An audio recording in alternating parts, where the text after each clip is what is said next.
Avec un saint respect, prosternons-nous, humilions-nous, soumettons-nous au Seigneur. Adorons et recevons cette grâce insigne qu'est son esprit. Si nous voulons posséder pleinement ce que nous promet notre Seigneur, souvenons-nous que par l'Esprit, c'est Dieu lui-même qui vient habiter en nous. Partout où Dieu habite, il se cache. Dans la nature, Dieu se cache. Aussi, la plupart de sa discernaient là sa présence. Quand Dieu visitait les saints hommes des temps passés, il se cachait souvent sous quelques imperfections humaines. Si bien que ce n'était que longtemps après son départ qu'on pouvait s'écrier, certainement l'Éternel est en ce lieu-ci, et je n'en savais rien. Genèse 28, 16.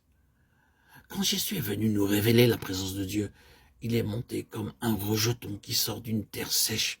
Il n'avait ni beauté, ni éclat. Ésaïe 53, 2. Parfois, ses disciples même en étaient péniblement étonnés. Les hommes attendent toujours le royaume de Dieu avec éclat.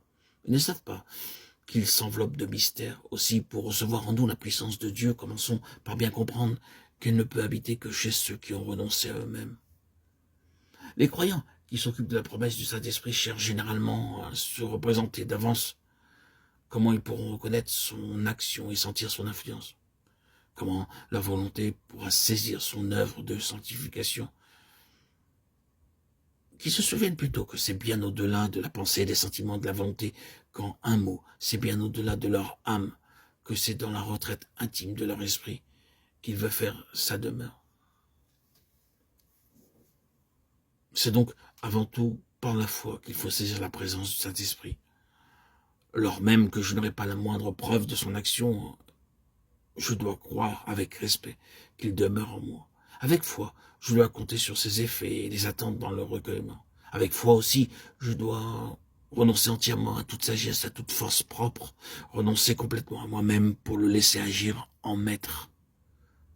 Peut-être les premiers indices de sa présence seront-ils si peu sensibles qu'à peine pourrais-je savoir qu'il est là. Peut-être ne parlera-t-il d'abord que par la voix de ma conscience ou en me rappelant quelques vérités bibliques. N'importe. C'est alors que je devrais saisir avec foi et tenir ferme la promesse du Maître, le don du Père, et croire que réellement l'Esprit habite en moi, cherchant à me guider. Avec foi, je devrais placer alors tout mon être sous son contrôle, prêter l'oreille à tout ce qui me paraît être sa voix, et disposer ainsi mon âme à écouter toujours mieux ses appels. Du fond de sa retraite, cette puissance de Dieu viendra peu à peu prendre possession de ma pensée et de ma volonté, puis finira par remplir mon cœur aussi.